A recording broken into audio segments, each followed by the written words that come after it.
বাচ্চারা, কেমন আছো? আজ তোমাদের একটি নতুন গল্প শোনাবো, যার নাম জাদুর জাতা।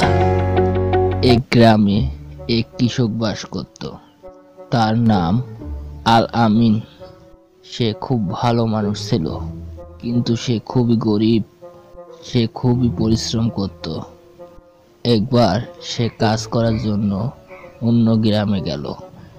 কাজ শেষ করার আসতে আসতে সন্ধে লেগে গেল। সেই গ্রামের রাস্তা এক জঙ্গলের সাথ দিয়ে। আলামিন খুব শান্তভাবে সেই রাস্তা দিয়ে যাচ্ছিল। তখনই সে দেখল এক শিয়াল এক ছোট হরিণের উপর আক্রমণ করতেছে।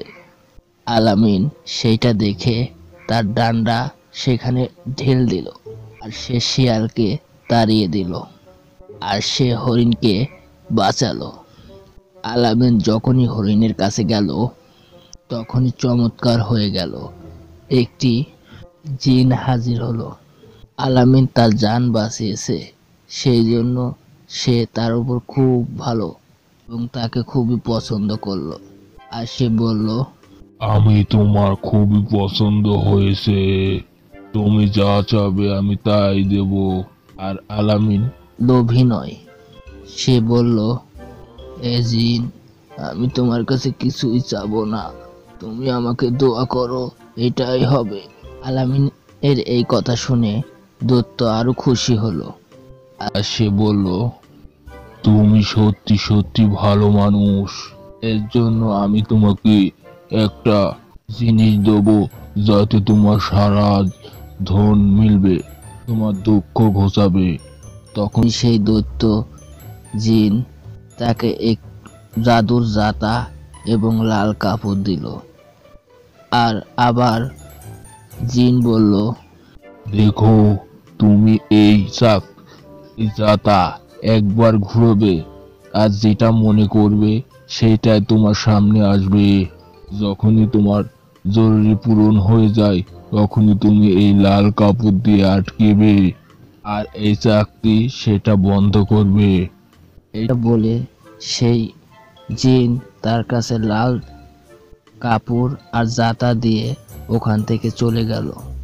আলামিন সেইটা দেখে খুব আশ্চর্য হয়ে পড়ল, মনে করলো একটি ক্ষীর আর পুরীর ইচ্ছা করলো, আর সে চাকতিটি একবার ঘোরালো, আর খুবই আশ্চর্যভাবে ওই চাকতিতে ক্ষীর আর পুরি চলে আসলো। যখনই তার যথেষ্ট পরিমাণ ক্ষীর আর পুরি হলো, তখনই সে লাল কাপড় দিয়ে সেটি ঢেকে ফেললো। তখনই ওই চাকতি থেকে ক্ষীর আর পুরি আসা বন্ধ করলো, আর সে তখন ভরপেট খাবার খেয়ে সে ঘরে গেল। তারপরের দিন সে যা ইচ্ছা করলো, সে চাকতির কারণে সে তাই পেল।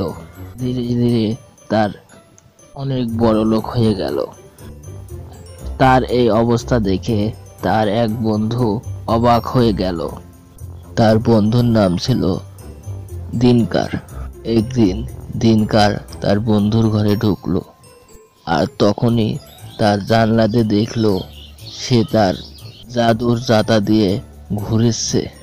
দেখে তার অনেক লোভ হলো, আর একদিন রাতে গেল তাদের বাড়িতে, গিয়ে তার ঘর থেকে ওইটা চুরি করে নিয়ে আসলো। আর তার ঘরে পৌঁছে সে তার ইচ্ছা ওই চাকতিকে প্রয়োগ করলো। তার অনেক তৃষ্ণা লাগলো, সে পানির কথা মনে পড়লো, আর সে একবার চাকতি ঘোরালো, আর চাকতি থেকে অনেক পানি বের হলো। দিনকারের সব ঘরে পানি ভরে গেল। আর সমস্যা এইটা যে দিনকারের কাছে চাকতির থামানোর জন্য কোনো ভাবনাই নেই, দ্বিতীয় কোনো উপায়ও নেই, আর পানি অনেক বের হচ্ছে। আস্তে আস্তে পানি সব গ্রামে ভরে গেল, আর রাম সাহেবের ঘর পর্যন্ত আরো সবার ঘরে পৌঁছা গেল। সাথে সাথে আলামিনের ঘরেও পৌঁছা গেল। আলামিন এত পানি দেখে অনেক আশ্চর্য হলো, আর ওই পানির স্রোত দেখতে দেখতে দিনকারের ঘরে ঢুকে পড়ল। তখনই সে দেখলো দিনকার তার জাতা চুরি করে নিয়ে এসেছে, আর ওখান থেকে অনেক পানি বের হচ্ছে। আর তখনই সেই চাকতি সে আলামিনের পাশে দিল। আলামিন সেই জাতা নিয়ে তার ঘরে আসলো আর লাল কাপড় দিয়ে সেটি ঢেকে ফেললো আর সব গ্রামকে সবাইকে বাঁচালো। তো বাচ্চারা, আমরা এই গল্প থেকে এটা শিখতে পারলাম যে কারো ধন সম্পদ এর উপর আমরা কখনো লোভ করব না। আর একটি কথা, আমরা কারো কিছু চুরি করব না। বন্ধুরা, তোমাদের যদি এই ভিডিওটা পছন্দ হয় তো এইটাকে লাইক করো, চ্যানেল সাবস্ক্রাইব করো,